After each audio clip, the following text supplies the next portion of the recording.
Good evening, SRA Nation. and welcome to Season 12. Today is going to be a new challenge, aside from being Sanford. We're racing on the surface of the sun, apparently. Heading down towards the main start line. Maximizing that track just behind. That's exactly what we were talking about. That one corner. So critical to your lap time. You have to send it. This is the apex curving there by a little bit. Everybody's now bunched up and you do not want that. Rewind now at the end of Sector 1 in the spot you really don't want to, but the fight's not over. Still there on the inside, and the McLaren's still not going to give the place up. And we're off and away for SRA. That is right, ladies and gentlemen, welcome to the Sim Racing Alliance GT3 Team Series. We're here at Watkins Glen for round 2 of this 13th season. You're tuned in to the Division 3 race. I am your host, Filipinas. Thank you all for having me. Super excited to get things underway, but before we do, we have to say hello. First, to the man of many talents. Not only is he blazing fast on track and silky smooth on the mic, he's actually also the man who composed and recorded the music you all just heard in the intro video. Welcome to the booth, Mr. Donovan Colton. Oh, hey, well, thanks for the shout out there. Of course. Yeah, super excited for the race today, round 2. Last race was super exciting. The D3's putting in some spicy times. I'm excited for this one. And returning to the booth, the third leg to our table that gives us the balance and prevents us from spilling all over the floor. Welcome back, Mr. Mac Morgan. Hey, yeah, definitely an exciting race last week. And by exciting, I mean there were crashes everywhere. You guys should have seen the penalty list. Longest out of all of the divisions by far. That is right. Penalties it's will funny. be the story. I feel like D3 used to always be the cleanest division. So yeah, they're just getting it out of the system, right? The rest of the season's going to be still, just perfectly smooth. No penalties, right? One can No hope. penalty. So, as I said, we are at Watkins Glen for this first round. Difficult track, and so as you guys were saying, penalties from Suzuka were pretty hot and heavy. Lots of drive-throughs, lots of contact. I feel like this this track is not going to be any better. Yeah, unfortunately, I was saying it was going to be smooth from here on out. This is one that's infamous for some difficulty. Turn 1 especially, it's a difficult one to go side by side through. But sometimes people could get a really good run out of T last and get along side by side and get a pass done there. Up through the S's, that's another place you don't really want to go side by side. There's infamously some chaotic crashes have happened on opening laps through 2, 3, and 4, and then we get to the bus stop chicane, which definitely is another, that's the best passing opportunity, but it's a difficult part to go side by side. The rest of the track, there's not a lot of passing opportunities, a lot of sweeping turns. You just want to, stay nice and close to get, passes done on the other straights. But yeah, it's a great track. I love this track. It's super fun to drive in my opinion, but yeah, we'll have to see how these drivers get on with it today.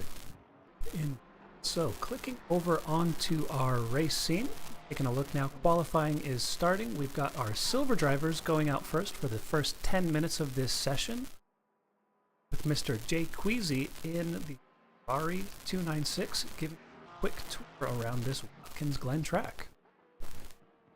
Yeah, speaking of qualifying, I mentioned there had been a lot of penalties after last week. There are actually 5 drivers who will not be participating in qualifying, and one of them is actually going to be getting a pit lane start. One can hope that they'll keep it cleaner this time around, but in any case, one benefit to that almost is this track is a high likelihood of you know, a crash on the starting lap. Hopefully we don't get any of that, but if you're starting from the pit, you can't avoid all that, and you could still get a, you know, a good result just by, you know, having a clean race start. Yeah, definitely. One thing that's interesting is a lot of the drivers who have qualifying bans are gold drivers. There's only one silver driver with a qualifying ban. And so that could mean that we could see some charges through the field with those gold drivers trying to work their way through the silvers. So that could be some excitement for later in the race. Yeah, that is interesting. Also, speaking of silver and gold, with this, the silvers, they're all driving on a fast track. It should be switching to optimum basically right at the end. Either, you know, maybe on their last lap it might switch, or it could even, you know, be switching on the outlap for gold drivers. We'll have to keep an eye on that, but the gold drivers will definitely be getting a faster track than the silver drivers will be. Yep, as a silver driver, I am dreading that one a little bit. It's I feel like, I don't know about you guys' own practice, but I felt maybe 0.3 of a second difference between a fast and an optimum track. Yeah, that was about similar to mine, about 0.3 for sure. And especially, you know, when it switches optimum, you know, it's not the same as, you know, like 4, you know, laps into the optimum switch. You know, it definitely gets faster as it goes. So yeah, the golds definitely get quite an advantage this week.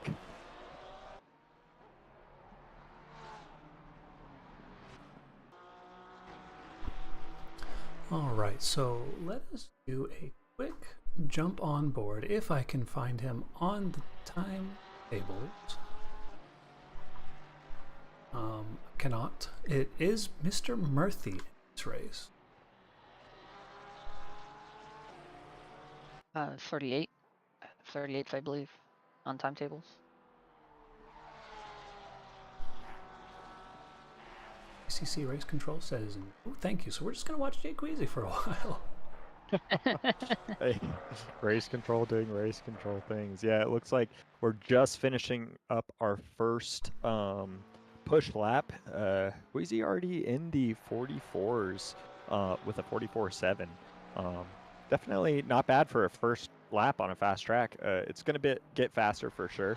I was seeing in the practice session right before we had a 43, but yeah, I think we'll definitely be getting pretty quick. I mean, already a 44.7 is not bad for a first lap. You know, that this is one of those tracks where it takes a second to get your tires all good, especially on a fast track. Oh yeah. So here we are. Of course, so it can also be hard to keep your tires in that window. Yeah, it's true. So Mr. Sullivan, top of the board with a 144.6. So for reference, for some perspective on the times we're expecting out of these drivers, so we're on board looking at Mr. Nitin Murphy, who in practice set a 144.027. Just a monstrous time. So yeah, a lot of these guys we're going to be expecting a lot of low 44s out of, and hey, maybe even some 43s if we get lucky. Yeah, I wouldn't be absolutely. surprised. In the practice sessions, we have 29 drivers well into the 44s. So yeah, I think we'll definitely see, you know, again, a lot of those practice times, you know, you could spend a lot of time in the server and it could get a lot faster than it ends up being in qualifying. So sometimes it's kind of hard to do, you know, when you just have a few laps, you know, 10 minutes on the you know, a relatively slow track. Granted, it speeds up pretty quickly, you know, when you have this many drivers going around, but still, I mean, it's kind of difficult to get in your best time sometimes, you know, when you're in the situation of these silver drivers. So, ooh, as he comes out of the last turn, Murphy hitting the wall. That's not going to do great. He still will improve by about 0.3, but it looks like the lap was invalid. In the meantime, though, Noah McCumber, top of the board with a 144.462. Coming into the bus stop here, not super up on his delta, but with 4 minutes left in his session, he'll have a chance for, it looks like, at least 3 more stabs at this qualifying session. One name that we still got to keep an eye out for is the 47 of Joshua Worley. Got P2 in qualifying as a silver overall back at Suzuka. Set a fairly fast time during practice. Has not managed to set a valid lap yet, but is in the final sector coming through the last few corners. We could see him take the top spot among the silvers once again. His teammate currently occupies that spot. Yeah, absolutely. The Mustang is very strong around here, and I say that as a Mustang driver myself this season.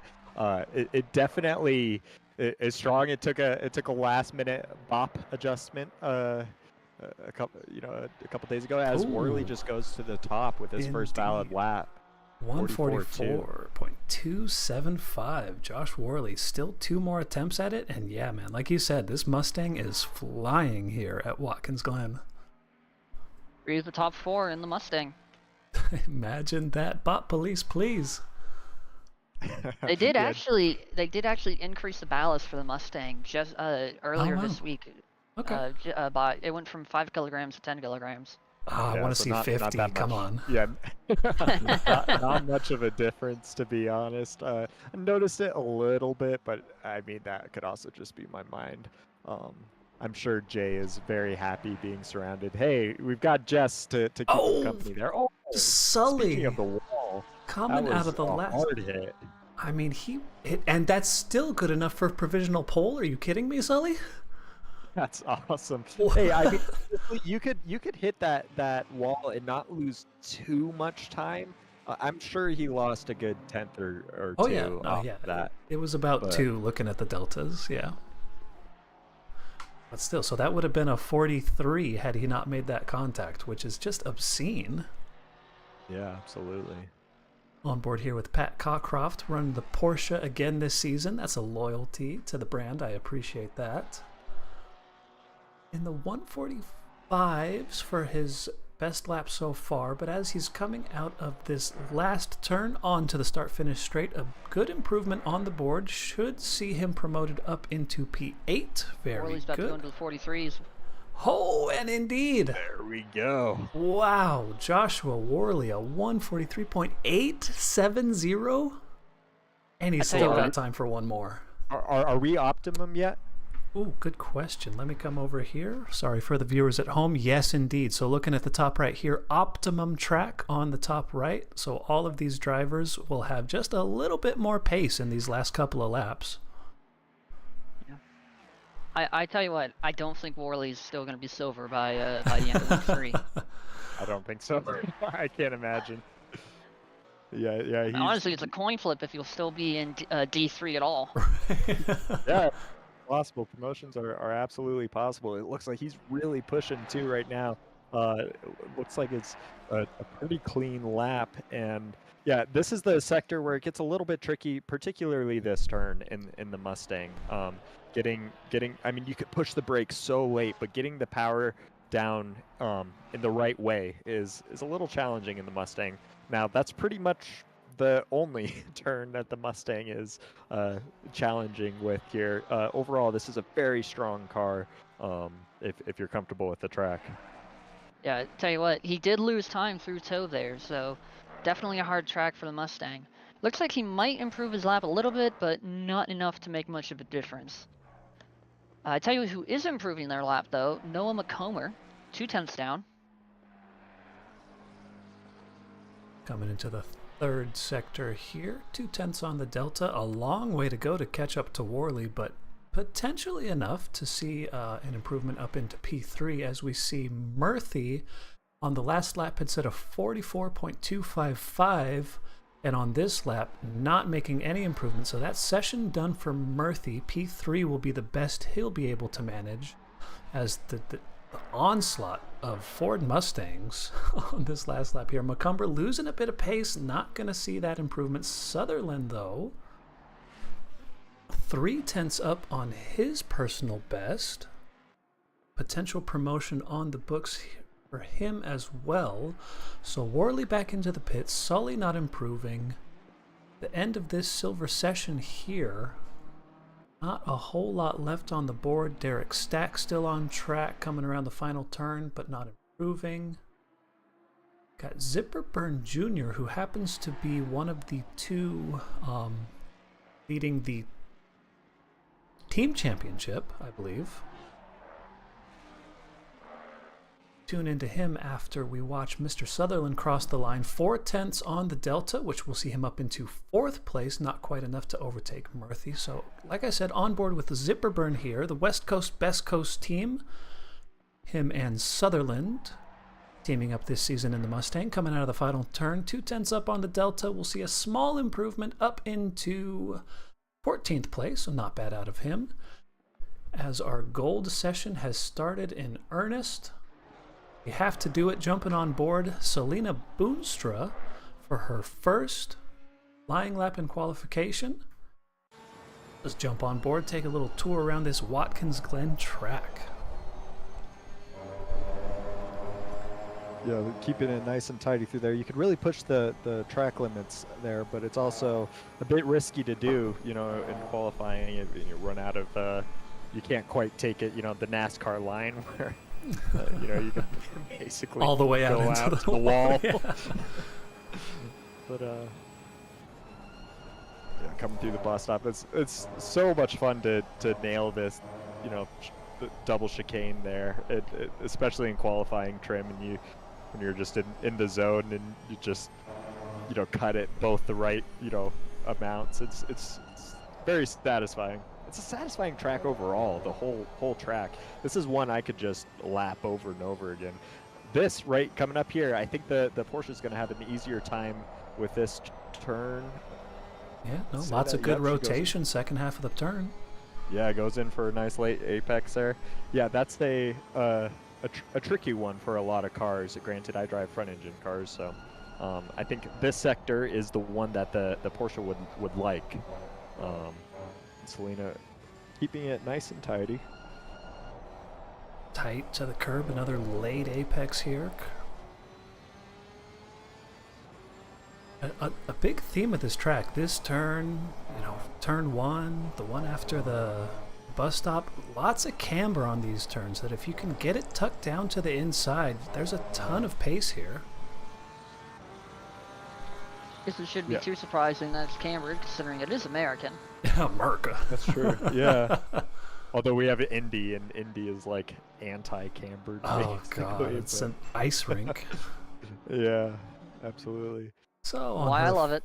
First flying lap, a 144.967, but plenty of time. I mean, first lap really, you're kind of just getting your tires up to temp. So lots of pace still to come from these gold drivers. And this track in particular, I think takes a second to get going on those tires. We are seeing some names like Darren Wicks up there, already in 8th with I think that was his first lap attempt. Yeah, we've so definitely I think he's one to watch out for. Definitely. So we saw Movo there was in the pits, maybe had a little oopsie on his first flying lap. He's one that we're really looking for to have a good race. He had, we talked about Murphy earlier, who had the best time on the practice leaderboard, 144.027. Movo, though, a 144.047, second best time, top gold driver on the practice leaderboard. Despite the fact that he's not in a Mustang, I'm still looking to Movo to have a pretty good session here. Yeah, absolutely. And you'll be looking for that as well. Having I think he had a disconnect on his VR headset last week. So yeah, he's going to be hoping for a good comeback drive here. Certainly not the only driver thinking that. I know Worley was really disappointed last week. Had an issue in the first lap, wound up falling down the order, spent the rest of the race trying to climb back up positions. Sitting on provisional pole right now, probably fall a little bit as the track becomes faster and faster. And as I say that, Wicks up to 3rd. Yep, Wicks. Boonstra got herself up into P6 with a 44.4. Rusty Burns, another driver. Lots of success last week. Good success on the leaderboards in the Porsche as well. 144.447 for his first proper flying lap. Plenty of time for improvements. Colin Shea in the Ferrari 296 up into provisional P2 with a 144.070. Well done to him. Yeah, absolutely. That's a PB for him from the practice servers. That's 0.2 faster than what he was able to accomplish in the practice servers. Yeah, that always feels so good when you're able to put that together in quali. Yeah, sometimes it just all comes together. Like you feel like you're right there. You feel like those extra few tenths are just there, and you know you can get them, but you just haven't put it together yet. And then, really satisfying when, especially during an actual live session for the race, you manage to put it all together and set such a good lap. Really satisfying. Yeah, absolutely. Speaking of a driver who's flexing his clutch muscle a bit right here, so we're on board with Curtis Lee in the Mustang this season after being in the Lexus last season. Best time on the board, a 144.782, but over 0.4, almost a full half a second up on the Delta. A little squirrely coming out of that left-hander there, but as he comes into this final turn onto the start-finish straight, we should see a good jump up the timing screen for him, looking at a potential P6, 7, 8. What do we got here? Mr. Curtis Lee, 8th place on the board right now with time for 3 more laps.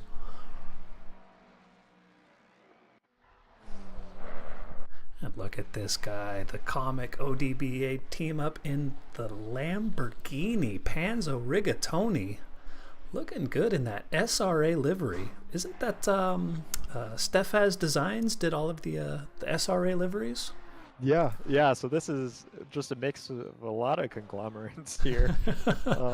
Yeah, I think he's teamed up with Martin Riggs this season, and yeah, definitely a bit of a switch up from he was running the Lexus last season in D2, and yeah, the Lamborghini's a very different car than the Lexus.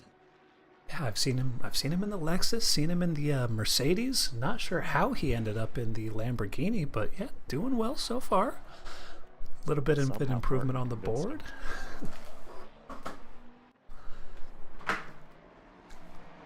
So Selena on for a little bit of improvement coming here through this third sector, about 0.2 on the board. But gosh, as I'm browsing my race control, nobody appears to be able to touch Mr. Worley at the top, 143.8. I just can't get over that time. What a monster! I mean, that's a fast time. That's almost, that is within, the quote unquote D1 reference time.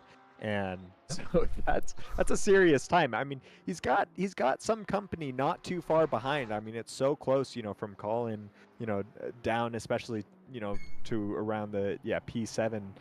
It's very tight. So he's not necessarily going to be able to just run away with this one, but yeah, nobody quite able to challenge him so far.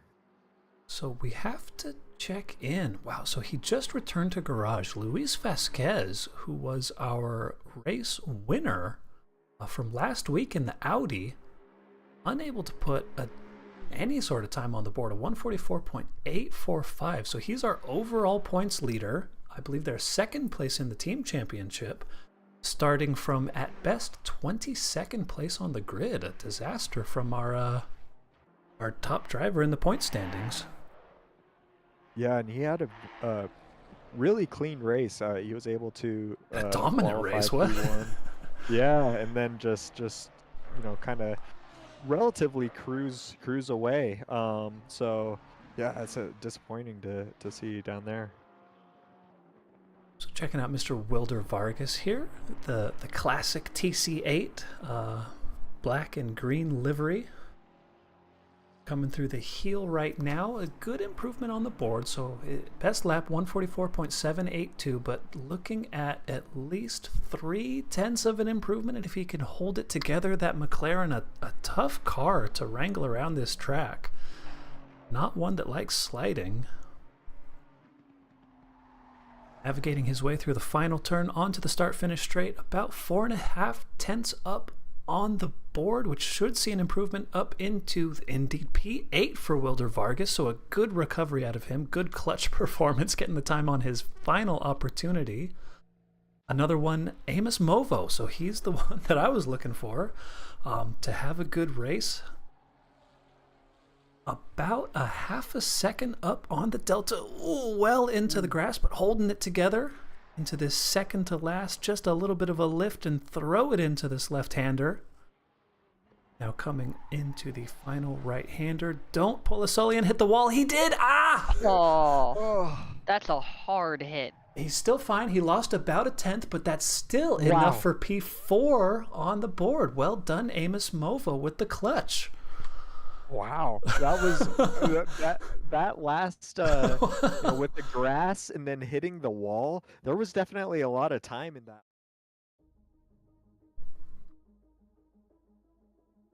Indeed. So, as our qualifying session comes to a close, we want to take the opportunity to thank all of our sponsors for their support. On the screen now, you've got your supporters, sponsors, and title sponsors, community members that volunteer to pitch in a little bit to help with server costs and basic maintenance. As we kick it over now to Mr. Jay Queasy for our sponsor read. A huge thank you to our SRA sponsors and title sponsors for supporting us here at SRA, as well as support from Documise, a modern business solution for product management. Go to documise.com to learn more today. And support from Retro Saga, a North American-based gaming company that provides accessories for your favourite classic systems, including Nintendo, Sega, PlayStation, and much more. Enhance your retro gaming experience today at retrosaga.ca. And a big thank you to our affiliates, Track Racer. Experience redefined gaming with Track Racer's high-quality sim rigs and accessories.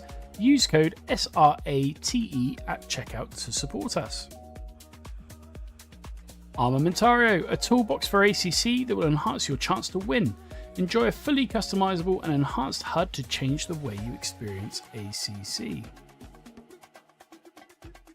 AT3D Sim Shop. Upgrade your sim racing experience today with premium 3D printed accessories featuring precision crafted magnetic shifters, sleek cable management solutions, versatile stream deck mounts, and immersive dashboard displays. Their innovative designs enhance performance and style, elevate every lap with top-tier quality and craftsmanship at at3d.net. Go Setups, premium esports setups for everybody. Use our affiliate link on our Discord and take your drive to the next level. Castle and Cauldron, a home-based crafting business specialising in handmade Harry Potter, Fantastic Beasts and Fairy World collectibles. Magic wands, potions, mini dioramas, wall decor, costumery, cosplay, and much more. Castle and Cauldron is where crafting meets the magical. Visit facebook.com/Castle Cauldron. And from KP Concepts, your source for custom automotive renderings, graphic design, and printing. We spend countless hours making you look all good for the spectacle. Check out kpconcepts.com for more. Indeed. So, speaking of countless hours, I'd like to take the opportunity to highlight just the brilliant graphical design work of all the members of our community. You know, we have themes every season that kind of dictate what liveries people are going to run. In this season, the theme is, of course, it's the holidays. So we've got a lot of Christmas-themed liveries. We've got Movo here. Looks like he's wrapped his car in wrapping paper. It's a good look. A lot of just... I really like Movo's livery. Yeah, I like Darren Wicks too with the ugly Christmas sweater. That's nice. The ugly Christmas sweater. Selena, she's running her classic she's livery. really old. It's yeah. okay. But yeah, no, we've got some good stuff on the board. You got to take the time to appreciate. I mean, I don't know if you guys do your own. I do mine in Photoshop, and it's a bear sometimes lining up all those panels. I don't know how armor paint or anything like that. That's too complicated for me. So it's I use armor paint. It can be a pain in the butt sometimes figuring out how to do what I want it to do, but yep. It's useful. So I just have people in OBDA. Oh, come on. I have not taken the time. who's the person who has the Sprite livery? Is it That- Porsche, I think. Yeah, Yeah, that that's was Pat Russell Cockcroft Allen, and Russell Allen. yep. Yeah. Absolutely brilliant livery, I think. Yeah, It's a great Easy looking to livery. spot. they got the Manages to snowflake, fit so in the it's holiday seasonal theme. appropriate. Yep. Rowdy Burns had kind of a like a gold, bronzy look. These camera angles are lacking. But Watkins Glen, what are we doing? What am I looking at Yeah, right they're- now? There we go. They're Matco not as tools. cinematic as some other tracks, are they? There's a good look at the ugly Yeah, Christmas there you sweater. go. Dean Stefani, Oh, the yeah. other McLaren, rocking that livery. Jay Queasy, who we have to take the moment to mention, he was signed up originally, beginning of the season, teamed up with Justin McKechnie in the Ferrari 488. I don't know what happened, but he's back in the 296 for this season. Yeah, I think they were not getting along with the 488, so Oh, they kind of, boo. yeah, they kind of split ways and did their own things. I don't know if we have. I can't say it's know- too surprising. Yeah, I mean the 488 is a bit of a tricky car. Which, speaking of 488, we haven't talked about the Yarin brothers at all. Okay, I'm going to put it out here. This is a good opportunity. We got time. We spoke so highly of them last season. I love the Yarin brothers. I love the car, but I feel like every race that I said, I'm expecting a good result. These guys deserve a good result. They never got the result. So, Okay, so we're giving them some commentating blessing. Then. exactly. Just- I'm not going there to you talk go. about them. I'm not going to curse them. I'm just going to let them do their thing, and then at the end of the race, I'll point it out. All right. Fingers crossed. Fingers crossed. One of them's got a quali ban starting in the back today. Oof. So hopefully they'll be able to bring it forward. And of course, the other one didn't have the best qualifying, sitting down in 36th. Yeah. Not looking great for the Yarin brothers, but you know what? Every time we think they're gonna do good, they wind up not quite achieving it. So maybe they'll actually achieve it this time. Yeah. there You know, reverse psychology and all that. So, as we are crawling our way up to the start-finish line, waiting for the lights to go green, on board here with Josh Worley, starting from pole on the inside line, coming into turn one, side by side with Colin Shea, getting a good drive. Shouldn't be any threat from the Ferrari on the outside. Everybody so far nice and tidy. Worley, a good overlap, so he should take off down the main straight. Yeah, absolutely. And it looks like we're mostly single file through in the top. We got some yellows at T1 behind, Yes. but it's looking like we're All pretty right. clean through Jess the S's. Osborne side by side, just ahead of Panzo Rigatoni. Got one car who, that's our pit lane starter, so that wasn't an incident. Jess Osborne Whoa, deep into the bus stop, aggressive around the outside. Amazing. Wow. Yeah, amazing from Panzo there, holding it through on the outside. Speaking of outside, we got Reneoki here on the outside, holding it together. Russell Allen side by side still with Carlos Guzman, it looks like, in the... Wait, no, that's Guzman in the red Aston Martin. Should be Russell Allen there in the Porsche. Reneoki in the green The BMW. BMW, Yep. So far, our drivers do it well. I don't see anybody off in the weeds yet. Worley Yeah, there's still the one P1. yellow. There's the one yellow at T1, but it doesn't look like anybody got turned around unless, yeah. we missed something. Overall, everybody's, running. Yeah, maybe you were right. Maybe they were getting it all out of their system last week. Yeah. Don't want to jinx it, but Well, hey, lap 2. There's still plenty of time. That's when I got mine last week. Was on lap 2, going through the S's. So Yeah, it's careful. never too late, right? Knock on wood. Looks in that first lap, a tiny bit of a gap from Worley and Shea to Sullivan, but nothing too much to worry about yet, especially with the top end speed with the Mustang, especially if Colin Shea and Joshua Worley get into any fighting. That takes up a lot of time here, if you're going side by side battling into the bus stop and stuff like that. So super tight here looking. This is P789. We got Murphy, Sutherland, Vargas, Schmitzer. super tight. I was expecting maybe some overlap into the bus stop, but everybody doing nice, keeping it respectable. We've got one driver off. That's Mr. Vasquez. No, again, our championship leader off at the bus stop. See if we can do... Oh, that rejoin looks suspicious. Oh, man. Oh, man. I think I cut away at a good time because we were about to witness a disaster. What did happen, though, to Vasquez coming into the bus stop? There was action ahead as the Porsche comes back on track. We missed it on the replay because I have a bad recipe for replays, but I can imagine side by side with the Porsche, and Luis Vasquez came off the worst. There's a lot of front end damage there. I wonder if that had anything to do with the initial contact or if there was any rejoining. But either way, very unfortunate for our previous race winner.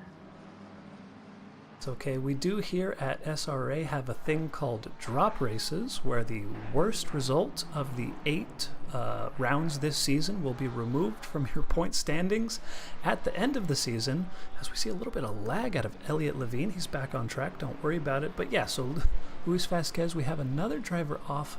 Final turn, trying to find him on the board. That's the number 130 car of... Get him. Wait for it. Okay, well, so he's looking for... XQ Shancer. So we've got Ferrer was having trouble as well. Maybe? Shatner was our pit lane start. So he was at the back of the grid anyways. It looks like he's still doing fine. No damage to be seen Ferrer there. TCA. But yeah, it was... That's was off. Pablo Ferrer, who appears didn't even have time to get into the... I don't see damage. Uh-oh. Other one, Dean Stefani, is off here. Oh, let's see what happened to... And he leaves the server. I can't even get a replay to see what happened to Dean Stefani because he was off there at... I'm going to call it the ankle. I don't know if that's the official name, right before the toe in Sector 2 there.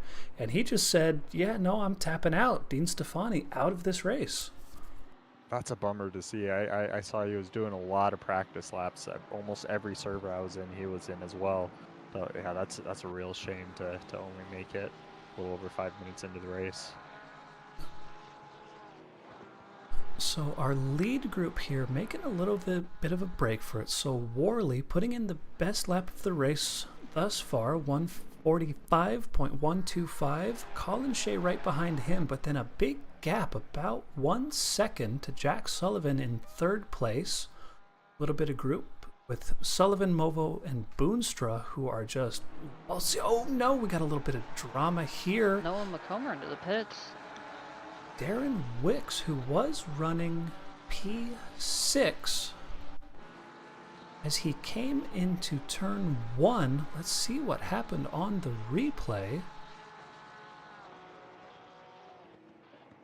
Oh, just a bit wide onto the marbles, and wow, and that's going to be a lot of front end damage on that McLaren.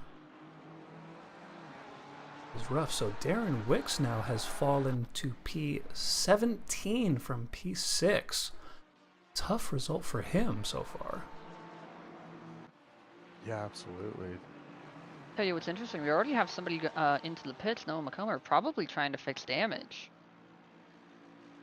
Yeah, definitely could be. The undercut could be pretty strong here, but in the Mustang, there's the view. Damage. Ouch. That's a lot of damage. Well, that answers that question. There you go. Yeah. You know, it's unfortunate. This does mean, however, that Noah McComber in the pits down in last, Joshua Worley up at the top. This does mean that we are currently in a curb crew sandwich. There you go. Yeah, the teammates in the Mustang there. Yeah, this 50 minutes, is going to be a little bit more tricky in the Mustang on its tires. Tire wear is pretty high in that. Ooh, as we it's sideways from Jess Osborne. Good save. and Jay is able to go around the side. Yeah, great save from Jess there.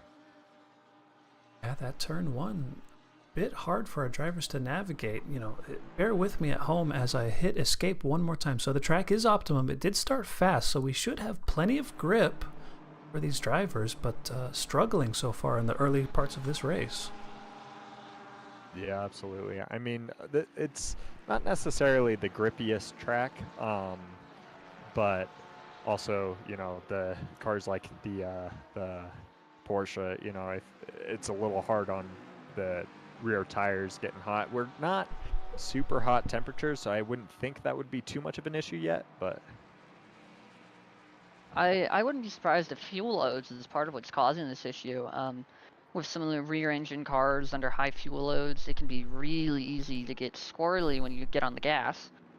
So speaking of squirrely, yeah, Volvo getting a little sideways there. So I wouldn't be surprised if that's part of what's causing these issues here, and if that's the case, it's likely that there won't be quite as many issues later in the race once those fuel loads start dropping. I love the D3 over the D5 sticker on the top of this Ferrari. I had noticed that too. D5 misplacements. That's awesome. I don't know. That's some false humility there. This is a fast man. He should be worried about a promotion at this rate. Yeah, running in P4. That's great. I mean, he's able to hold his starting position. So got some Porsche on Porsche action here. Yeah, so Rodrigo, Tell you what, if he gets promoted to D2, do you think he'll slap another sticker on top? Oh, hey. I mean, now he needs to get promoted just so we can see. I like that idea. Yeah. So it's a battle down here really for... close here. Yeah, 18th, 19th, and 20th. This is Wicks ahead of Cockcroft, side by side now into the bus stop.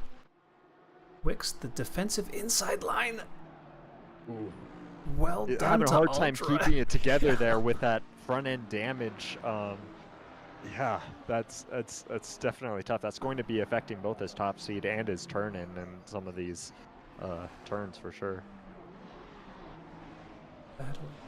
And back up ahead, so we call this the closest battle on track. This is Vargas P8 ahead of Schmitzer P9. That Mustang was looking pretty speedy in a straight line there, coming down the back straight. Not enough of an overlap to make any sort of move happen. So Movo on Sully, still a nice tight battle. Worley not walking away from this field like maybe some of us at home would have expected. Colin Shea doing well to stay within a second, within slipstream range, keeping the Mustang honest. Yeah, and that's going to be big for the Ferrari. You don't want, the Mustang to get away because Ferrari definitely does not have the top end speed. So if you're able to stay within that slipstream range, you could have it, kind of drag you away from the other cars and then, maybe be able to get an undercut. Yep, so a half-second gap here, well within the slipstream range, but we're seeing this Ferrari 296. No time gained on the straight over this Mustang, but I mean, hey, if you're in that slipstream range, you're still getting the benefit. Imagine how much he'd be getting dropped if he wasn't in that range. Yeah, the Ferrari is not nearly as strong as the Mustang on the straights here. It's actually quite an astounding difference. Cockcroft on Wicks again into the bus stop. This time, though, Wicks having a little bit of trouble off onto the grass, losing now 2 positions. The Cockcroft and Rodrigo Fernandez, both of the Porsche boys, taking advantage of the mistake and getting on by. Yeah, Under pressure now. Seth Rocha, the Turbo Tinsel Team Lamborghini. I can't yet figure out, is this supposed to be one of those optical illusion liveries? What am I looking at here? I'm not sure, to be honest. But yeah, so that Wicks mistake has backed him into a little bit of trouble. So we've got Rocha and his teammate Tim Ducharme in the silver optical illusion Lamborghini livery. really tight here coming through this third sector. This is a battle on track for P20, 21, and 22. Have to keep an eye on that as the race progresses. Colin Shea has actually made significant inroads into Mr. Worley, bringing the gap now to 0.3, 0.4 of a second onto this main straight. Will this be enough for... No, what am I saying? Of course it's not going to be enough for any sort of threat going into the bus stop. The Mustang driver keeping it nice and tidy. Careful of those curbs on the inside. There's a bit of a bump there. Wow, that 296 is just hooked on rails. Look at the time gained through that long right-hander after the bus stop.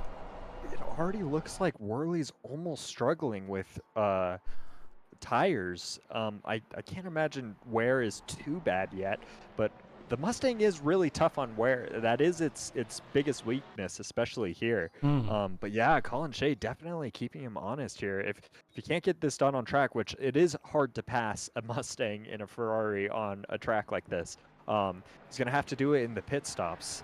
But yeah, that's interesting from Worley there. It's seeing that lack of grip. Yeah, the Mustang really likes to kill, especially its rear tires. And this track, you can easily get overheating on your rear tires. So it's possible that Worley's overheated his rear tires and made them wear faster. And if that's the case, then that could be the opportunity that the Ferrari needs, that Shea needs to try to get that overtake done. Yeah, absolutely. Some misfortunate looks from Holmes. Oh, yeah. Wide there in sector 2. That's going to be big damage. Oh, even bigger damage now. Ooh. Hold your brakes. There we go. Yep, Okay, that brakes works. were held. Well done. The Brakes were held. So Christian yeah, Holm, I was expecting a different crash there with the Mercedes. That was an understeering problem rather than an oversteering problem. But I was expecting maybe a little bit of grass and then the back end just kicking out. But yep, so on board now, Curtis Lee putting a bit of pressure onto Schmitzer ahead. Battle for P9 and 10. Backing off a bit. It was within a tenth coming down the main straight, but the gap now ahead you see has extended a bit, maybe making a bit of a mistake through the bus stop. Still plenty of time. We got 45 minutes left in this race for Curtis Lee to make up a couple of positions here. In the Panda, the team name Panda LOL, that stands for Love of Lexus, but he's driving a Mustang? I don't know. I'll only give him half points for that. yeah. Well, look at DJ. Check out DJ Watts' team name. He had a different team name last time. It was something like American Lexus or something like that. Oh, you are exactly right. American Lexus. What's going on with these boys? Yeah. So. Though they got the team championship last season in the Lexus. Now they're we're feeling it's time for the Mustang. It is a lot of the cars translate pretty well between each other.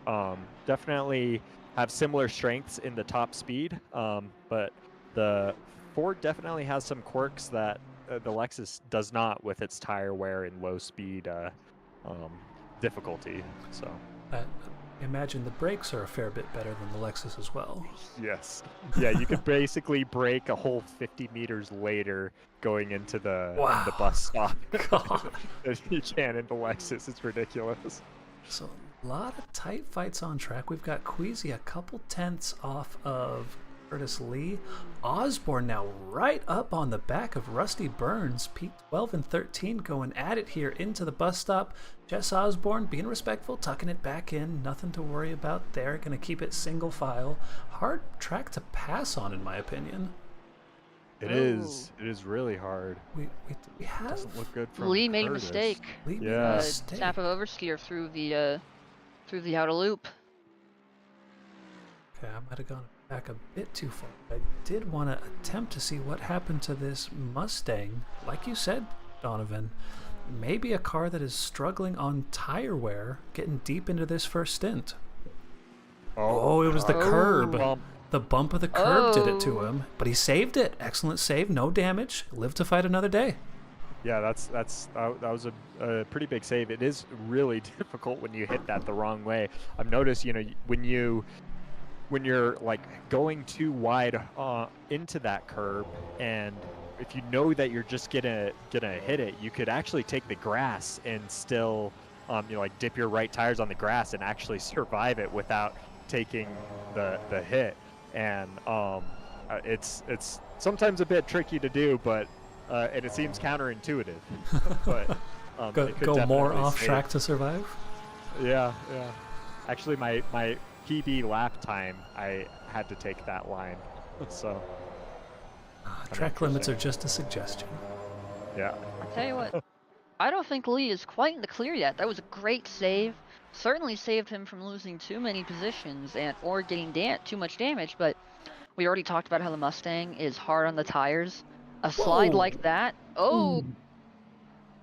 Riggs. Martin Riggs in the Lamborghini. Looked like a big one. Do a quick view back in time. Third sector here, this tricky uphill almost feels like an off-camber right-hander, and just, wow, that was a weird one. Probably just put a bit too much gas in with the high fuel load still. Yeah, okay. Tries to get it flipped around. I mean, wow. Oh man, Ouch. that is tough. Yeah. So going tough. I imagine that's a pretty tricky car around here, but I'm also just terrible at that car, so it's tricky everywhere for me. Yep, for sure. So Movo still right up on the tail of Sully. This is a battle for P. We've got P3, 4, and 5 on track, all covered by less than a second. Sullivan, Movo, and Boonstra duking it out in this first half of the race here. Yeah, Jack going a little wide there. So again, Mac, like you said, Curtis Lee not out of it yet. Rusty Burns still right up on his tail. Don't really see coming into turn 1 being an overtaking opportunity, but maybe if he gets a good run out of him up the hill. It's difficult in the Porsche, although in a situation like this, wide in the from Mustang. Curtis, that's definitely going to give Rowdy Burns here a bit of a Get behind him, getting the slipstream. Oh yeah. He was off to the...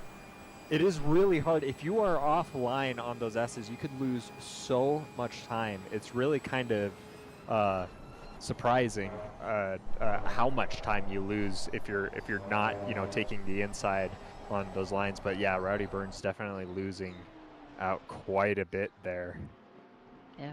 By this time, Lee's tires probably starting to return back to a good temperature range. So any advantage that Burns had right after that slide, it's not quite gone away, but it's far lesser now.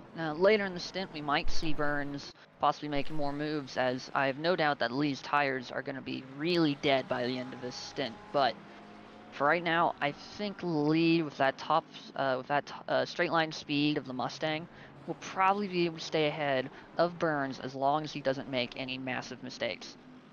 Yeah, for sure. Now, we were talking about the tire wear on the Mustang, but the Porsche is not famous for being easy on the tires as well.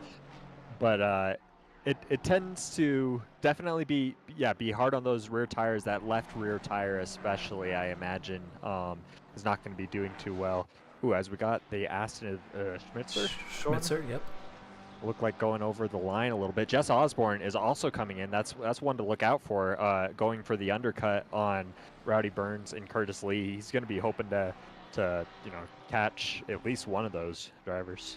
Yep, maybe felt like he was getting held up a little bit by the battle of heads, so going for that undercut. We'll see if it pays off for him. We'll keep an eye on those. Fight we haven't been paying too much attention to. This is Sutherland versus Vargas for P7 and 8, and that McLaren right up behind the Mustang. Will he... wow. I thought he was going to go for it. Keeps it behind, but just showing the nose to Sutherland, saying, hey, I'm here. You better be on your toes, buddy. Yeah, that's aggressive. I tell you who won from that. Queasy really went in from that, I do believe, catching a right up to the back of Vargas. Yeah, absolutely. He was definitely, Vargas going a bit offline. That's going into the the mirrors of your opponent ahead, but that also, you know, brings you back to your opponent behind, and you might have to worry about something happening back there. Again, you know, Ferrari is difficult to make passes here, but definitely that working in Jay's favor. Yep, so somebody we haven't been paying too much attention to. This is Mr. Zipper Byrne, who is the other half of the West Coast Best Coast team, currently leading the team championship standings in a bit of a battle. We've got, wow, so side by side, this is Ruzik versus Tim Ducharme, I believe, in the Lamborghini. Nice inside line through the heel. But will the Lamborghini? I thought he was going to try to stick it up the inside there. Oh, we've got a the yellow other flag Lamborghini on track. Another that Yeah, Osha that's his team. Teammate. got a little backwards, waiting for traffic to clear. Not a good spot on track to be pointed the wrong way. So I assume we're going to see a similar incident to Riggs. Same turn, same car, and it's a tricky turn. It's a little, it's just a little slippery out onto the grass, and hey, enjoy your front end damage. Yeah, that's a very, very similar Weasley off track. crash. Uh-oh. Weasley went off track through the bus stop, nearly got collected by Lee and Burns. And in the ensuing chaos, Burns has finally managed to get around Lee. So Queasy running a bit of a smokescreen. Looking at the replay here, we've got Rowdy Burns, who wasn't even close to Curtis Lee at the time. But like you said, Queasy off and just holds up the Mustang enough that Rowdy Burns says, "Thank you very much. Get out of my way, sir." Wow. Elbows out for the Porsche. Yeah, it looks like he gave that position back to Curtis. Oh, I would have kept it. Yeah.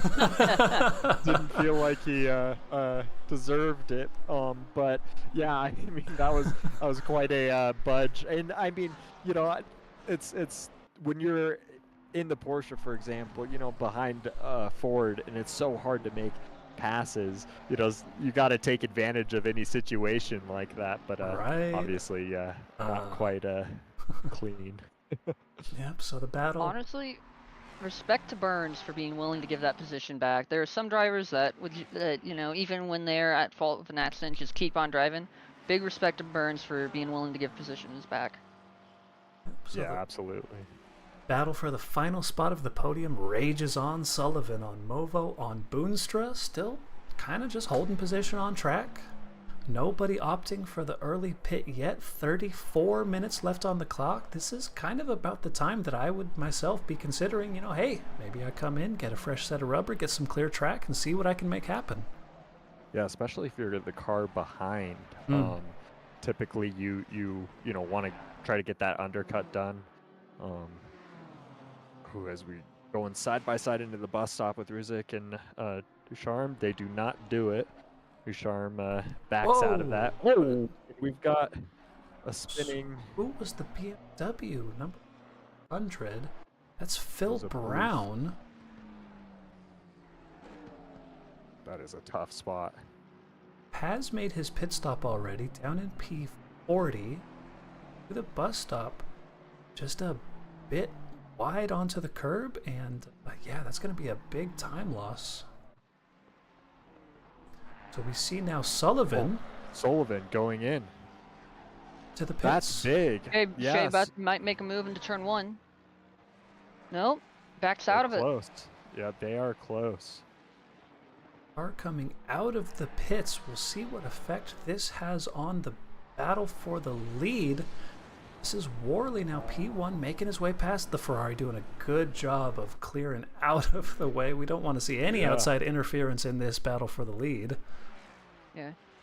Thank you to that Ferrari for getting out of the way nice and quickly. Yep, job well done to him. This is Boonstra on Moto still. And tidy through the bus stop.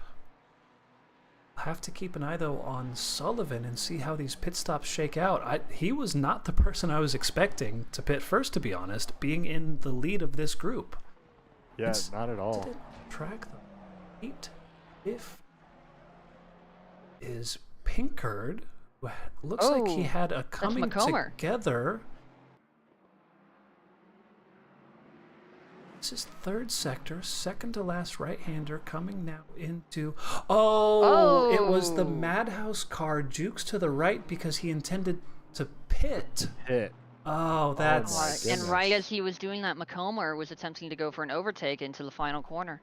Yeah, that's... I mean, how could you know? But wow, that's super unlucky for both of the Ford Mustangs. Pinkard with a ton of damage. McComber just returns to garage. And I think that's his race over, to be honest. I think that's his race. Wow. Lucky. He was already last after that incident. Yep. Shea into the pits. Shea into the pits. Boonstra into the pits. So these are... This is big for Colin Shea. Being so close to Worley, and I mean, if he could get a good outlap, this could be really big for the lead of the race. So Worley and Movo now, the pressure is on. Put in a good lap, get yourself into the pits to get a new set of tires to minimize the undercut that now Shea and Boonstra are going for on you. We'll have to keep an eye on their position on track. Speaking of people who have pit, this is Jack Sullivan, so he should come, or Selena Boonstra should come out somewhere around Jack Sullivan depending on how long her pit stop lasts. We'll keep an eye on Sullivan as he comes through this third sector here and see, will Boonstra manage the overcut? Did Jack Sullivan protect himself with a pretty early undercut, if I'm being honest? Boonstra moving in the pits, as is Shea ahead. Sully coming now through the first turn, and it looks like Boonstra has got him. Good amount. Yeah, so looking at the bonnet cam, that's Boonstra ahead by quite a bit. A fair margin. That's a good couple seconds. I wonder if Jack had some traffic or missed his pit box or something. Yeah, because so that's quite a bit of a margin there. I don't think that's just normal, on track. Well, so according to race control, the time stopped. Selena Boonstra 32, Jack Sullivan 35. So that's about 3 seconds that we're looking at on track here. Boonstra just nailed her pit stop, and it earned her a position. Worley staying out another lap, despite the undercut stretch from Shea. Worley keeping it going. That is that's blue flag traffic behind, so this is not a battle on track for position. Nothing to worry about here. Right up on his bumper though, buddy, hold on. We don't want to have any effect on the lead of this race. Good job. Backs off before the bus stop, nice and respectful. So Worley keeping it moving, while Colin Shea, who was right behind him before the pit stops, now fresh rubber and putting down some blistering times, hoping to get a bit of an overtake based off of a pit stop. So how long was Shea stopped? Because it looks like Selena's pretty close. So I think Shea missed his pit box just a little bit. I was watching him as he went in, and his car had to roll forward a bit more after it initially came to a stop. Oh.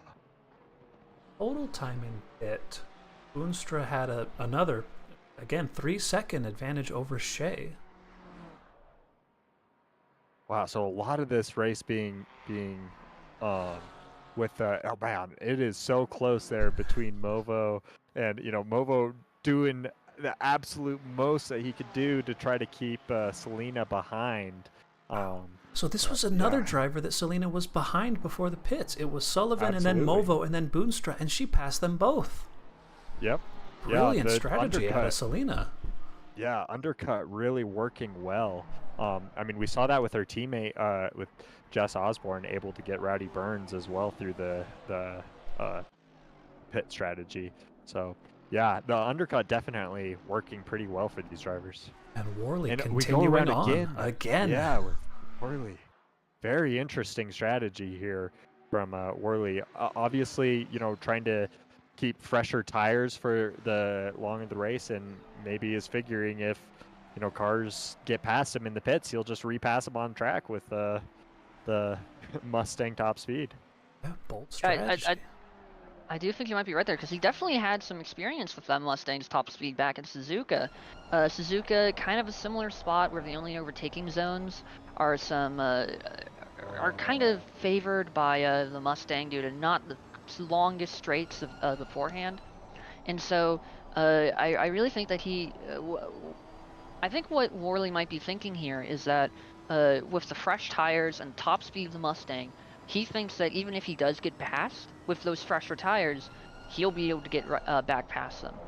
Yeah, that is interesting. That's a very bold strategy, but I mean, hey, I like bold strategies, so. It has to be said though, losing just heaps of time because of the lack of traction in these tires. His last lap of 146.205.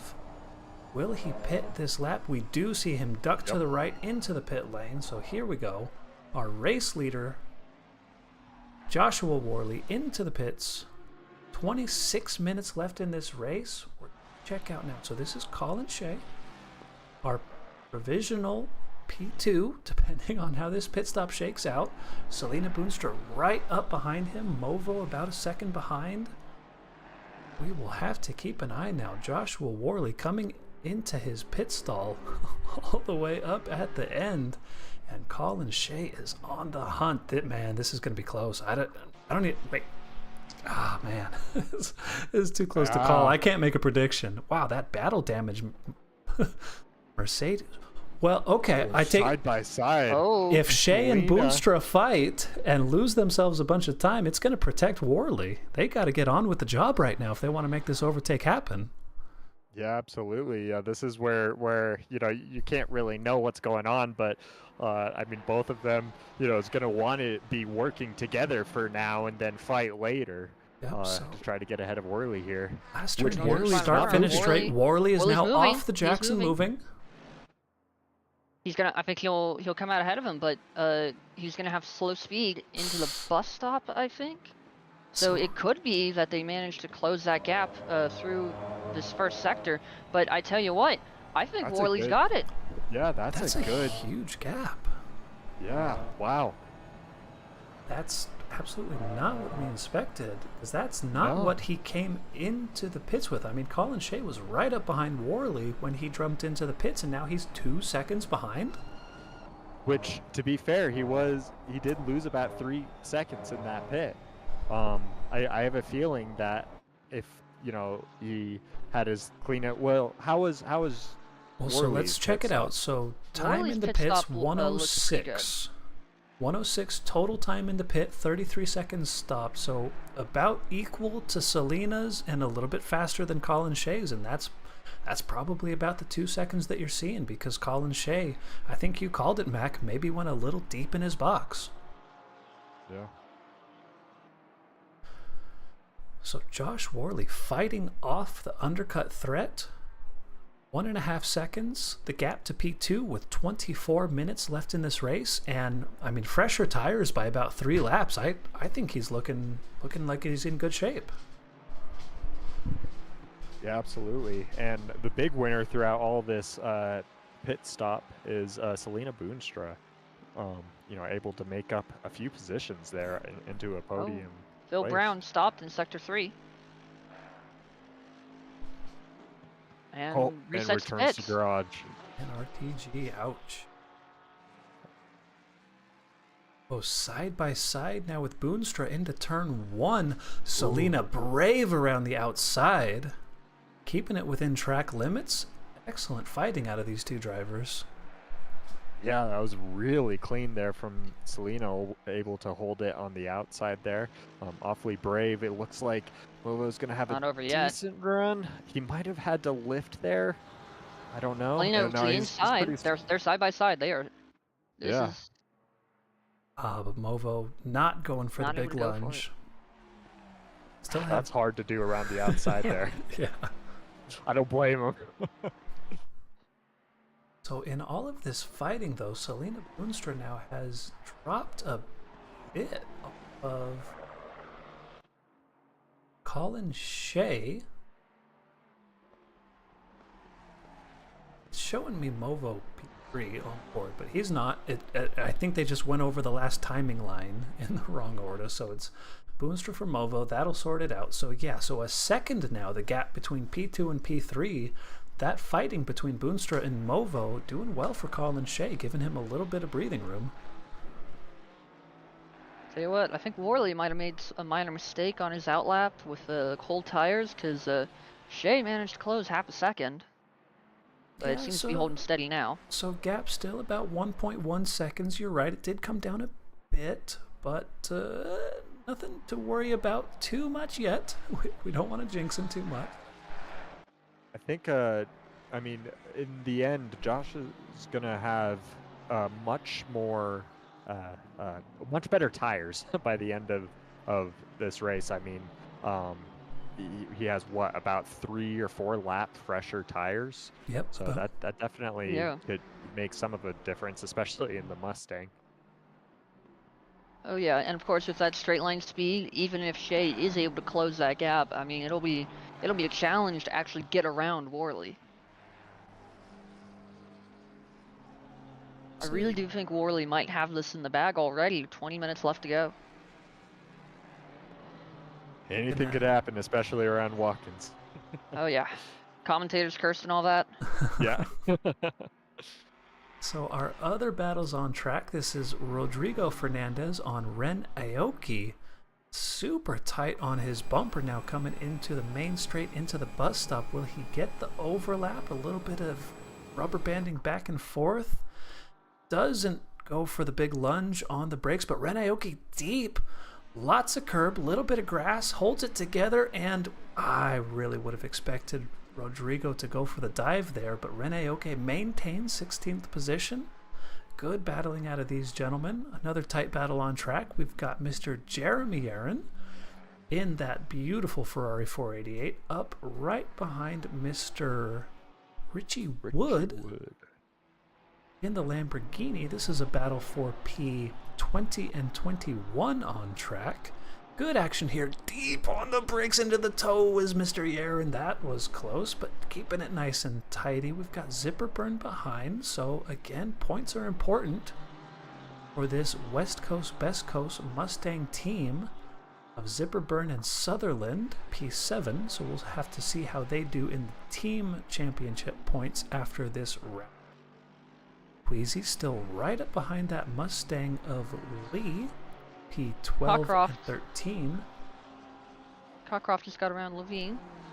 Cockcroft with a bit of an overtake. Those don't happen on this track. We got to go back and see what happened. Especially in a Porsche? Come on. Don't do it yet. Fernandez on Aoki into turn 1.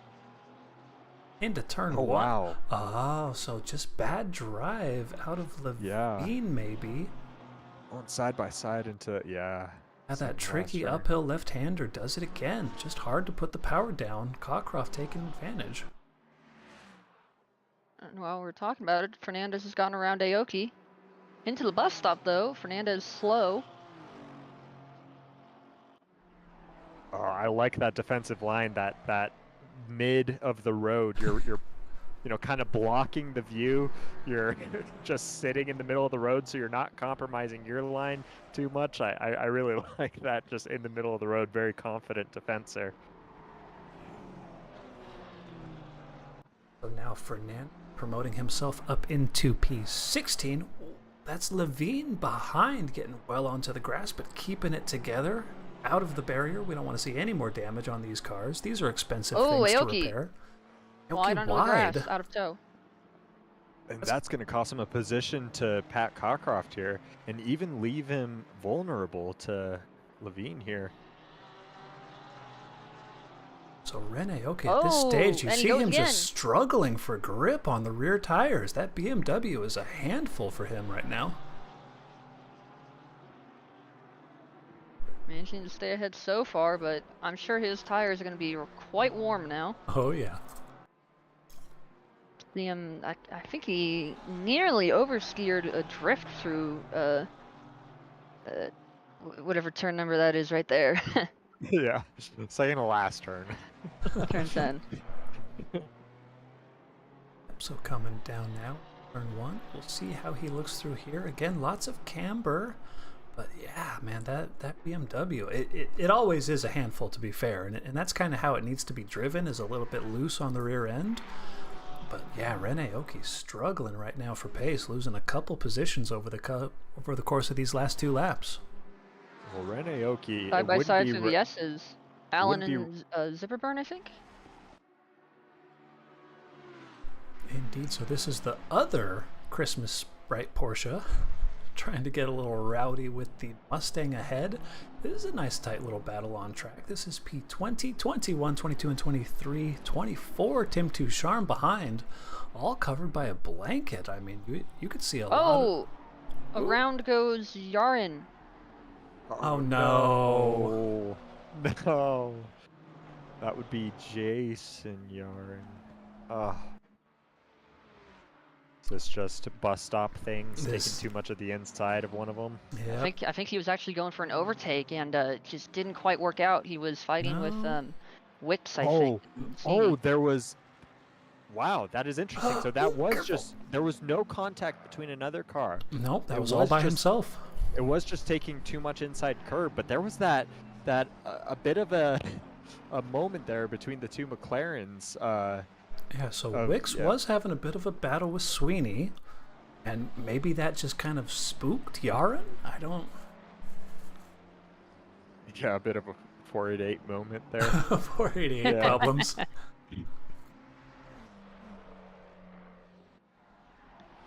So the battle ahead continues. This is the other Yarin, Mr. Jeremy Yarin. I'm sorry, Yarin. I got that wrong last season, and I fixed it now into turn 1. Richie Wood makes the move stick, and now Wood gonna lose a couple more positions. This is Zipperburn side by side now with Yarin. Careful. We've got Russell Allen taking advantage as well. Close battle between 4 or 5 drivers here. So Yarin, Zipperburn, Allen, Ducharme into the bus stop. So they're far, keeping it side by side through there. Everybody survives. Beautiful racing out of these D3 drivers. Fantastic. That's way better than what we were seeing last week at Suzuka. Yeah, the Zipperburn still able to hold off Ducharme there. That was definitely impressive there through the bus stop. I mean, these drivers are super tight, but definitely Yarin there winning out in the whole exchange, getting quite a gap. Yep, a couple positions, and now 1 second behind to the Porsche of Russell Allen. Well done to Mr. Jeremy Yarin. Up ahead, we've got Jess Osborne, the Comic Racing Porsche, in a battle with Schmitzer ahead. This is P7 and 8 on track. Not super tight this time around through the S's. The gap ahead, it was about 0.3 of a second. It's extended up to about a full second now. Not sure what happened with the Porsche, but we'll keep it on that battle. Curtis Lee right up behind our fan favorite Panzo Rigatoni in the Lamborghini, coming into the bus stop. Well over those curbs, keep it off the inside. Jay Queasy behind, looking hungry as ever, looking to pick up the pieces of any mistakes ahead. Everybody doing a nice job keeping it together. 13 minutes left in this race. Yeah, when you're in a Lamborghini, you don't like seeing a Ford behind you. That is definitely not the car you want to see behind you. Yeah. Tell you what, I think that Worley's tire advantage is coming into play now. You can see Shea has dropped back nearly a full second over the past few laps. I think that I really think that staying out, as risky as it was for Worley, I think it's paid off. Yes, indeed. Looking at the timing screen on the left, so the gap between P1 and P2 is now extended up to 2.3 seconds. Gap to P2 and P3, 1.5 seconds. So our top 3, they're not super lonely on track. They can see each other, but not a whole lot of battling going on up at the top. Yeah, it's kind of close. I could see maybe something happening between Selena maybe having to think about defending against Movo and the Ferrari behind. But, oh, Wow. the NASCAR line. Yes.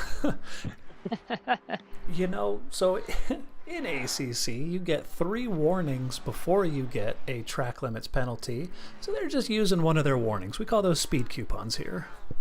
Yep, absolutely. And looks like Curtis getting a good run. The result of that.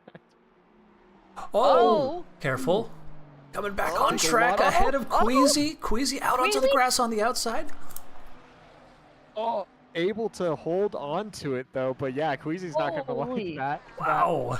Whole exchange. I don't know how much Curtis could have done in that. When you're on the grass, you don't have much braking, that's for sure. Yeah, you're kind of just a bit of a passenger there. All drivers doing well to stay out of each other. Ren Aoki, the struggle continues now. No. Off into the bus. That was at the beginning of the bus stop. He just missed his braking point, perhaps? He had a big old Porsche rear end in his way and he couldn't see where he was going. Let's see.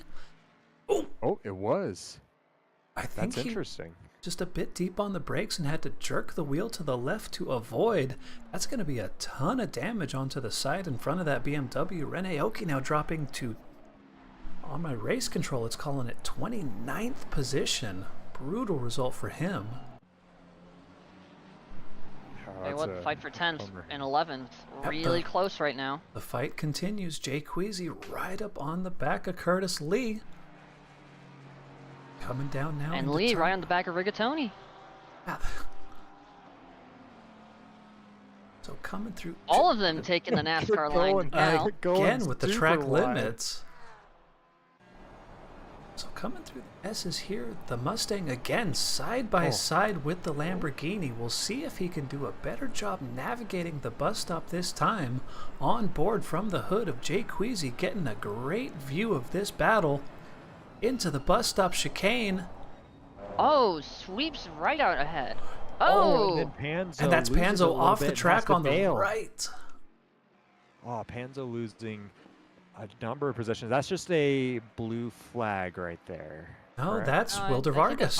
That's Oh, fourth Vargas. position. Oh my goodness. Yeah, that is 4th position. So Lee makes the overtake, and then at the same time, Queasy and Vargas taking advantage of the mistake. Rigatoni now down into P13 as we have another driver off at T1. That is McLaren of Sweeney. So, oh no. Okay. Yeah, that's the thing that happens. So that was eager. Yeah. Well, that was Darren Wicks, who was wide, got a little oversteering, and as it snapped back to the right, it just kind of decided it was going to murder Sean Daniels. And I yeah. You know, it wasn't intentional, Darren Wicks, but the result is still the same. That's a ton of damage now for Sean Daniels, who sees himself down into P30 on track. Oh, that's tough. That's 2 unlucky races in a row for Sean Daniels. Yeah, not having a good start to the season, and you only get 1 drop Panzo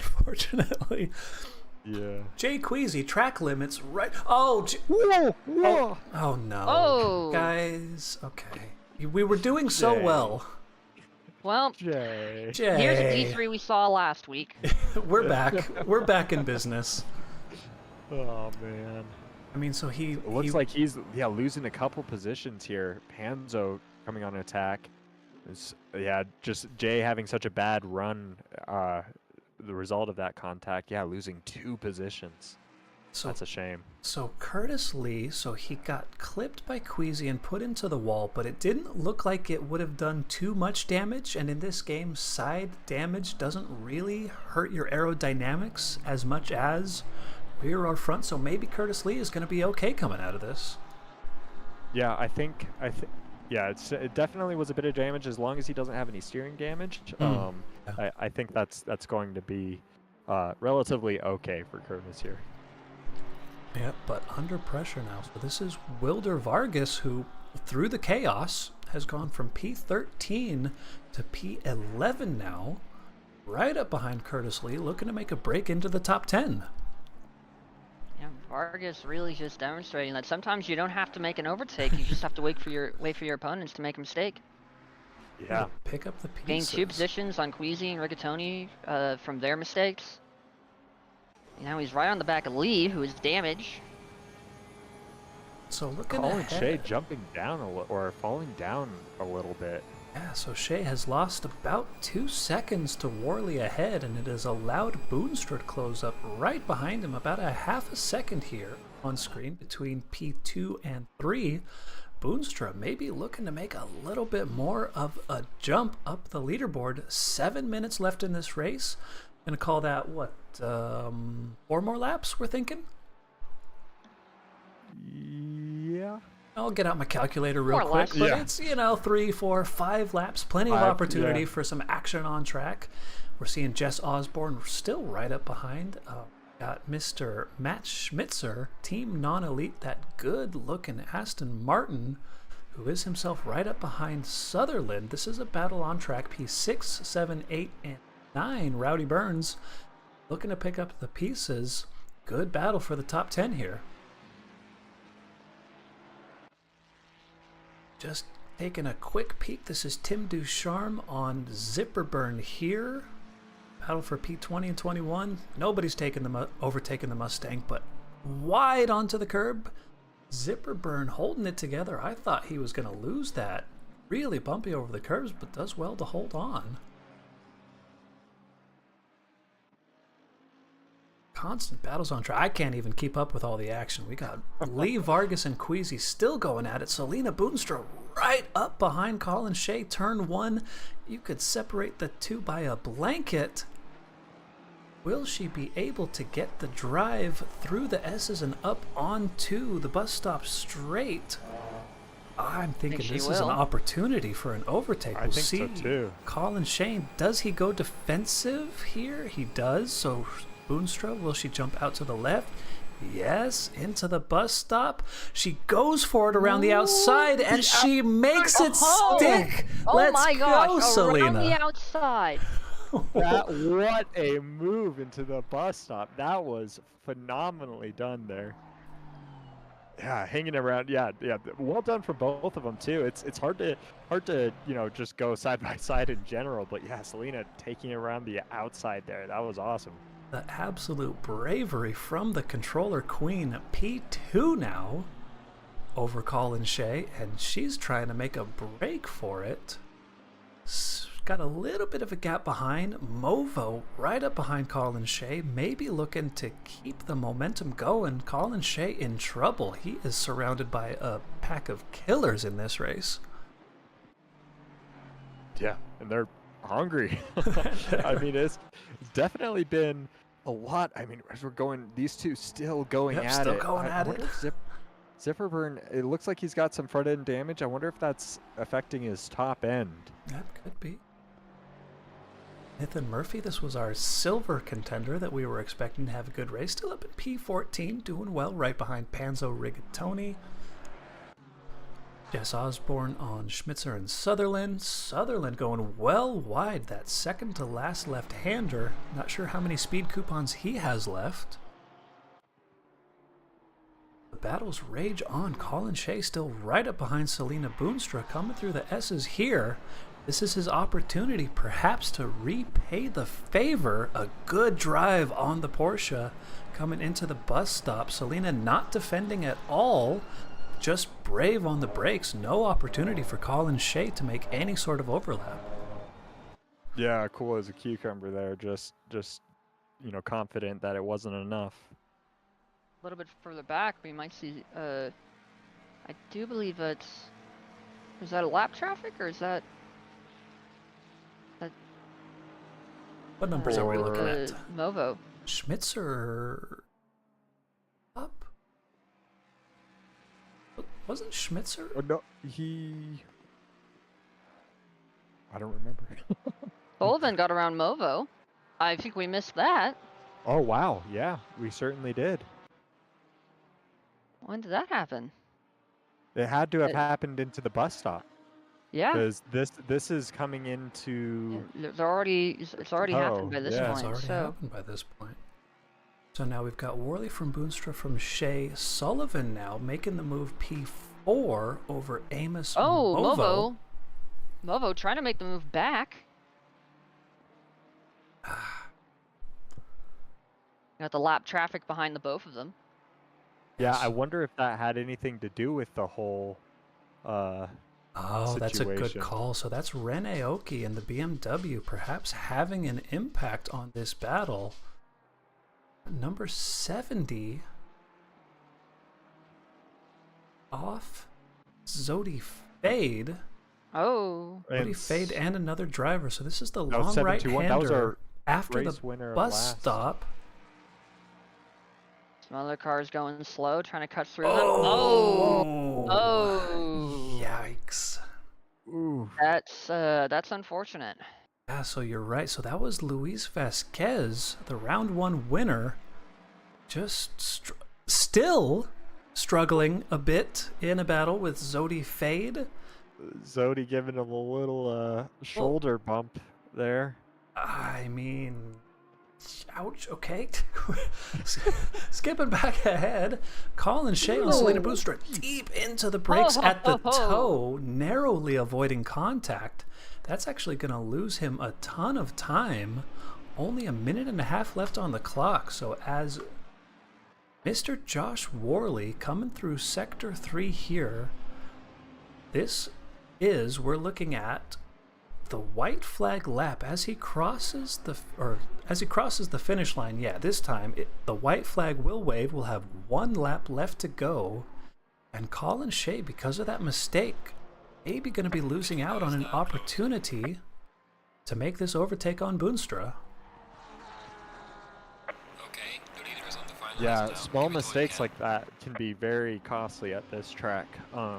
Be hard to make up time, especially against a driver like Selena, who quite likes this track and is very well practiced at it. So she's very consistent, and so yeah, it could be really difficult to make up a second and a half. Yeah, no, a full second gap here coming down the bus stop straight. I mean, unless she makes a mistake, I feel like she's well on this final lap.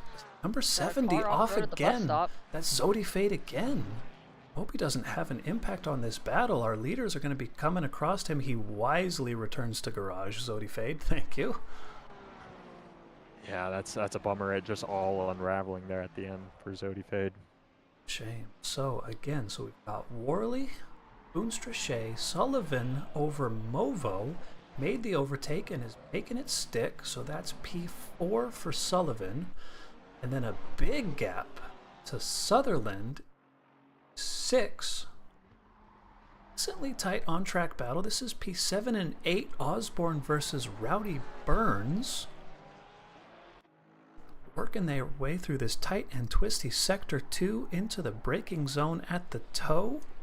No chance for an overtake there. This back straight. I mean, at end of this lap, are there any overtaking opportunities here for Rowdy Burns? Not really without a mistake. There's sometimes, where you can get something here, but you have to be very, very close. Ditto for Colin Shea. Got himself right up behind Selena, who goes a bit wide. Speed coupon used. What a good time to use it. Final lap, final corner, and Selena Boonstra holding on for P2 behind our winner, Joshua Worley. A dominant performance. Wow, guy. The celebratory nose damage on the Porsche. Yeah. Colin Shea, P3. Well done. Jack Sullivan, P4. Right back to garage. Movo, P5. Sutherland Osborne holds on ahead of Rowdy Burns. P8. Got Curtis Lee.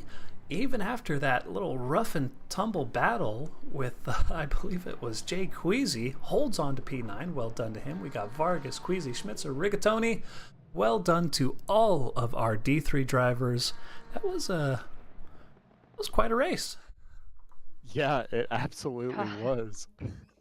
Quite a race indeed.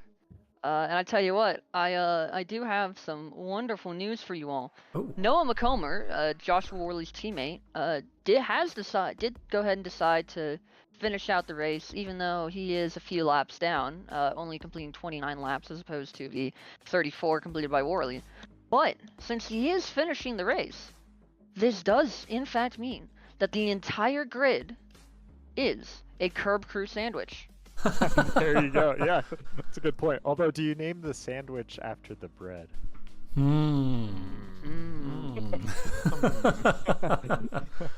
But yeah, that was a super entertaining race there. You know, for a little while there, we were definitely thinking that there was going to be some battling for the lead. You know, Joshua Worley not having it in the bag, but that second stint, he was definitely on fire.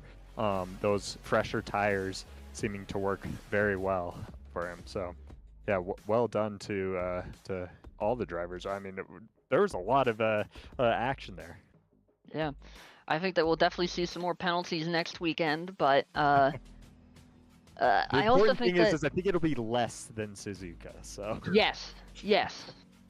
Lap 1 was shockingly clean.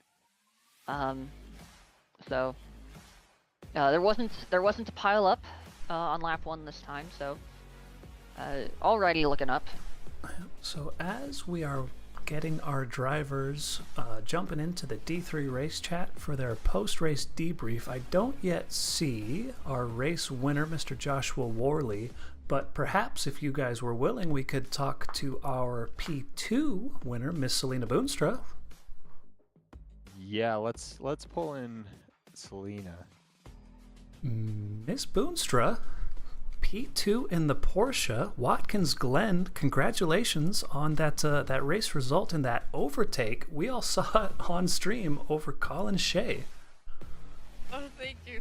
Oh man, so much happened during that race. It was just action-packed, but like I will say that D3 puts a huge competition and the times are so close, and the beginning of it, like we're just all pretty much chilling, I guess. In a way, our times are all consistent, and then near the end, it just got so sweaty. Oh man, but it was a fantastic race. Colin Shea and Movo put up a very good battle, and shout out to Worley, who had massive pace too and won in silver. So and overall, so man. What a race. Well, and we saw that undercut strategy working out really quite well for you. What, you got 2 positions on the undercut?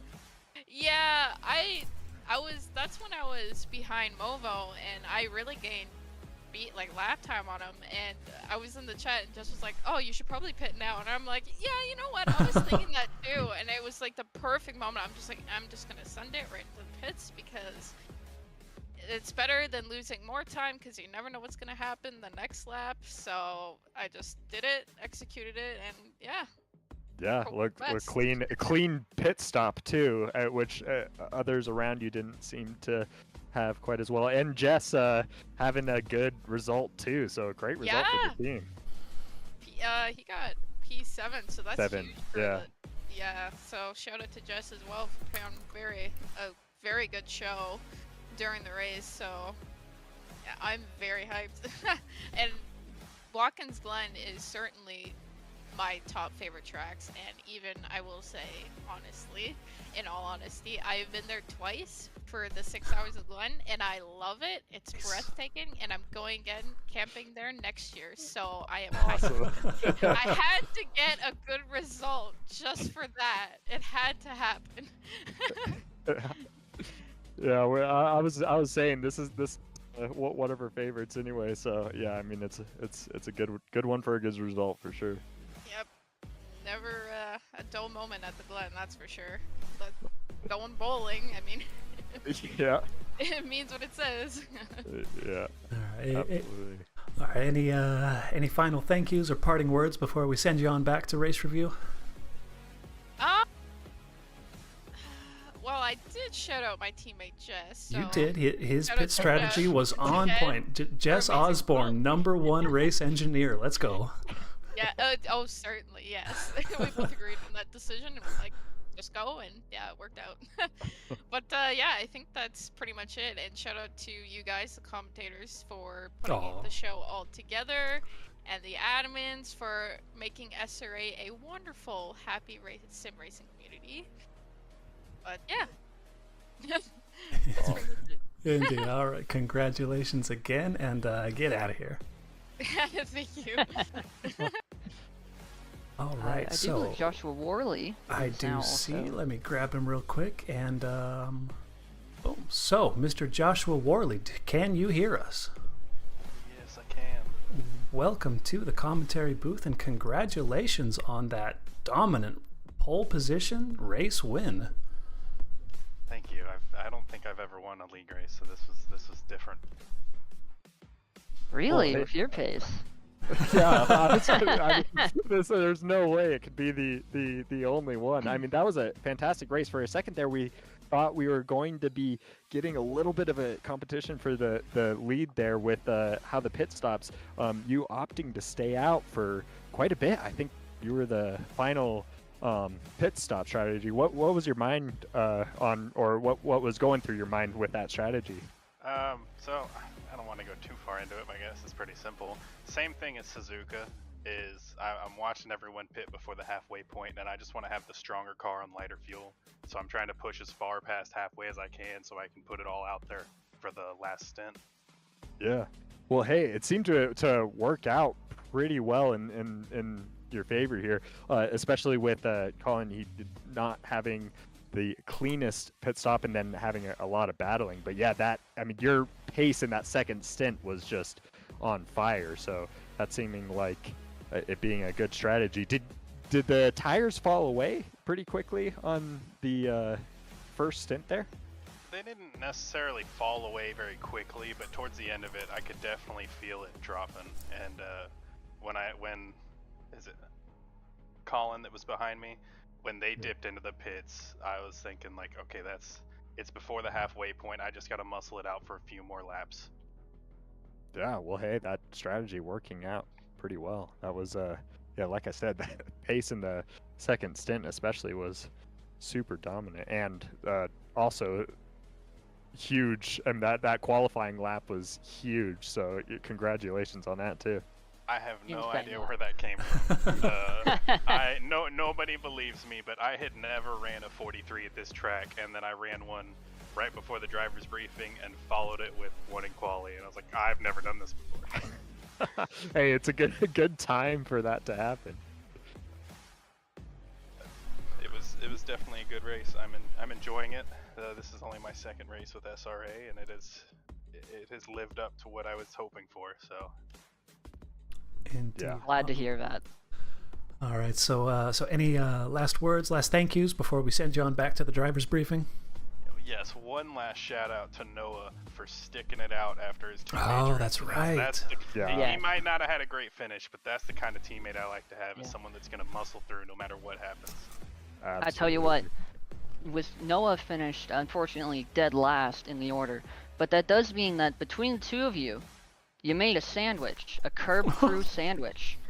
That is a very meaty sandwich. Definitely.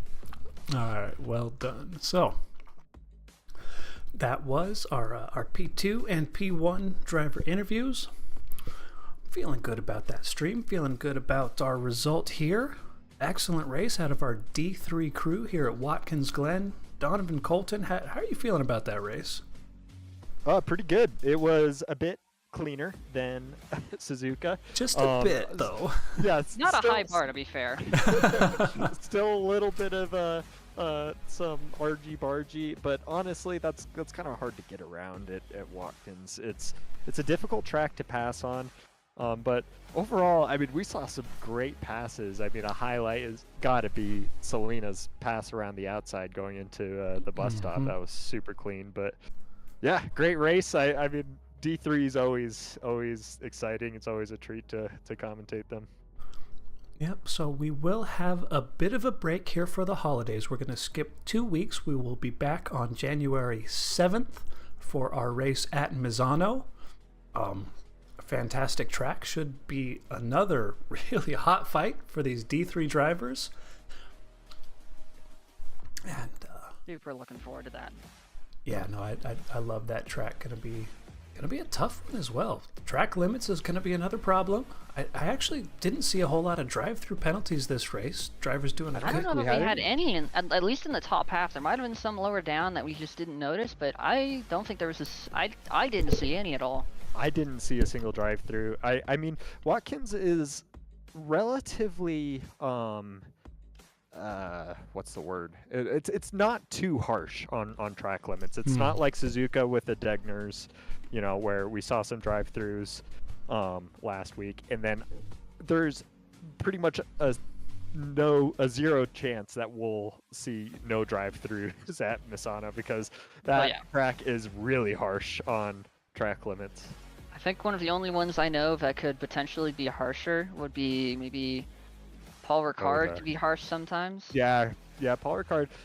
Paul Ricard's weird because some turns, are way more than others, but in Coda. But I mean, I guess we don't have either of those to deal with this this season. But yeah, Misano is gonna be a tough one. Yep, indeed. So again, January 7th. Thank you everybody out there in YouTube land, and we will see you in a couple of weeks. And